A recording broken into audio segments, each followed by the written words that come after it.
Ever wonder why hoes be winning and good women finish last? Stick around because we're going to jump right into it.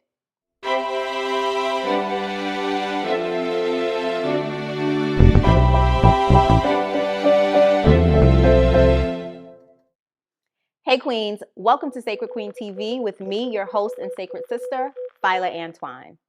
Have you ever heard that you need to be a good woman, that you're supposed to be a good woman? And have you ever looked at some of the good women in your family and wondered what has being a good woman really gotten them?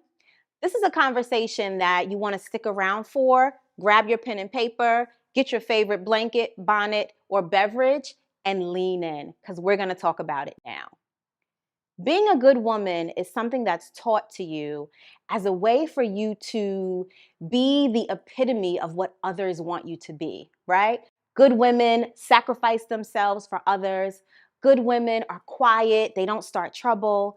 Good women do what they're supposed to do the way that they're supposed to do it based on things that everyone else has told them. But what if you decided not to be a good woman for others? What if you decided not to put your wants, your needs, and your desires on the back burner and started being more selfish with your time, your energy, and your efforts? Others might say that you weren't a good woman, but wouldn't you be being more of a good woman to yourself? And that would lead to you getting more of the things that you want and the results that you actually want to create, right? Because here's the thing. Women, Black women in particular, have been conditioned to believe that in order to be seen as valuable or worthy, you have to be validated by others. And so that leads to people pleasing, that leads to self sacrifice, and that eventually leads to emotional overwhelm and burnout because you're not pouring into yourself, you're not taking care of yourself, you're not honoring your own feelings and emotions, but you're living for others and for the validation of others. And so I want you to consider no longer being a good woman. I want you to consider being a woman that you choose based on what it is that you need, whatever that woman looks like. And your parents, your family, your partners, your children may not agree with this woman that you become.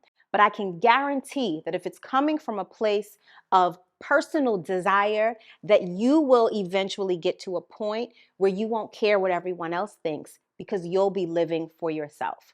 I'm going to give you a couple tips so that you can start this process because if you've never done it, I know that it's going to be hard. The first thing that you want to do is really take inventory of the relationships in your life.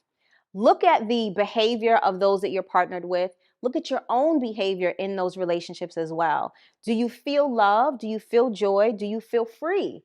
Do you feel comfortable to do the things that you want to do without the fear of judgment?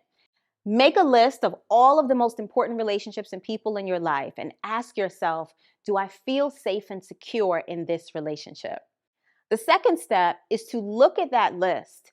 Take inventory of those relationships where you may not feel freedom, where you don't feel valued, where you don't feel safe and secure to really voice your opinions, and put those on another list. Those are the areas and the relationships that need to be assessed further so that you can discover what ways of being you are operating in those spaces. Then you want to ask yourself, what would make me feel like the best woman to myself? What would help me to be a good partner to myself? That might be making more time for yourself during the week and not going and running after the kids for all of their extracurricular activities, but maybe asking husband or dad or mom or sister or friend to chip in so you can have some time for yourself. That may be saying no and leaving it as a complete sentence, not explaining to people why you're not able to do something or why you can't do it, and allowing them to deal with their own feelings. The bottom line is that you want to get to a point and a place in your life where you are choosing to do things because it's what you want to do, and where you see yourself as a good woman based on the type of relationship with yourself that you want to have. It's important for you to understand that you get to honor yourself, you get to live in love with yourself, you get to take sacred care of yourself, and you get to create the type of emotional experience that you want based on what's best for you. And sometimes that means that you just can't be a good woman to everyone else. I hope that this message resonated with you. Leave a comment down below and let me know your thoughts. I want to hear from you. Make sure that you also subscribe, and I'll see you next week on the next episode.